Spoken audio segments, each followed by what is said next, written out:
अस्सलाम वालेकुम जी, मैं डॉक्टर रियाज़ हूँ, प्रोफेसर ऑफ ENT और प्रैक्टिस करता हूँ लतीफ़ हॉस्पिटल अल्लाहू चौक जौहर टाउन में। आज हम जो डिस्कस करेंगे कि नाक कान गले की जो मसाइल चेंजिंग वेदर में पैदा होते हैं, जैसे सर्दी आ रही हो या सर्दी निकल रही है और मौसम चेंज हो रहा है, तो उस दौरान किन किन मसाइल का सामना करना पड़ता है, कौन कौन से मसाइल पैदा होते हैं ENT के।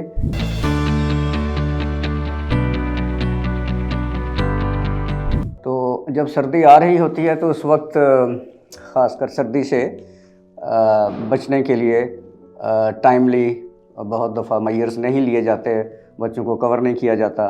और बड़े भी लापरवाही कर जाते हैं, तो उससे फिर नज़ला ज़ुकाम, गला ख़राब और कान की इन्फेक्शन ये बढ़ जाती है, ख़ासकर बच्चों में और बड़ी उम्र के लोगों में। इसके अलावा जिन लोगों की बॉडी जो है वो प्रोन होती है एलर्जी, यानी डस्ट से असर लेती है या ठंडी हवा से, तो उन लोगों में भी मसाइल बढ़ते हैं, उन्हें एलर्जी हो जाती है और छींकें आना, नाक से पानी बहना, खराश होना, ये मामला सर्दी शुरू होते ही बढ़ जाती है जब वो अपना केयर नहीं करते, कवर नहीं करते। इसी तरह जब ये सर्दी निकल रही होती है तो उस मौसम में भी यही कोताही हो जाती है और ये मसाइल पेश आ सकते हैं। छोटे बच्चों की और ज़्यादा उम्र के लोगों की, क्योंकि इम्यूनिटी कम होती है, तो इसी मौसम में कुछ वायरल इन्फेक्शंस भी ज़्यादा होती हैं। जिस तरह आपने देखा होगा कि सर्दी के शुरू होने से जस्ट पहले अक्टूबर के महीने में को कुछ वैक्सीन्स लगाई जाती हैं इन्फ्लुएंजा के ख़िलाफ़, तो वो इसी के पेश नज़र होती हैं। तो वो ख़ास टाइम होता है जिस वक्त छोटे बच्चे और ज़्यादा उम्र के लोग जिनकी इम्यूनिटी कम है, तो वायरस का अटैक उन पे हो सकता है और उसकी वजह से फ्लू, नज़ला ज़ुकाम, गला ख़राब और उसके बाद फिर कानों की इन्फेक्शन, ये सब कुछ हो सकता है। इवन टॉन्सिलाइटिस हो सकती है बच्चों में। तो इसी तरह एलर्जी वालों को चेंजिंग वेदर में मसाइल ज़्यादा होते हैं। लगता है बाजार के खाने बहुत खाते हो। जी डॉक्टर साहब, मैं ये मेडिसिन प्रिस्क्राइब कर रहा हूँ, वो आप ले लेना। अब कोई भी मसला हो तो मरहम से डॉक्टर की ऑनलाइन कंसल्टेशन बुक करो, क्योंकि डॉक्टर से बात होगी अब घर पर। जब सर्दी आ चुकी हो तो उस वक्त तो सब लोग कवर अच्छी तरह कर रहे होते हैं अपने आप को, लेकिन जब मौसम चेंज हो रहा हो तो उसमें कोताही हो जाती है कुछ। जब गर्मी अब जैसे आने वाली है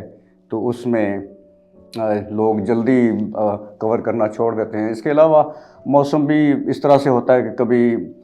गर्मी थोड़ी सी आई, फिर सर्दी हो गई, तो उसमें बहुत से बच्चे और एलर्जी वाले लोग जो हैं वो पकड़े जाते हैं और उनकी इलामात बढ़ जाती हैं। तो इसका हल यही है कि इस चीज़ को मद्देनज़र रखा जाए और जो चेंजिंग वेदर में अपने आप को ठंड न लगने दी जाए, बच्चों को भी कवर किया जाए,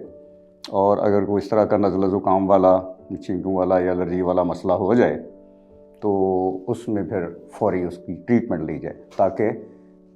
इसके बाद ENT की जो बैक्टीरियल इन्फेक्शंस हैं, जैसे टॉन्सिलाइटिस है और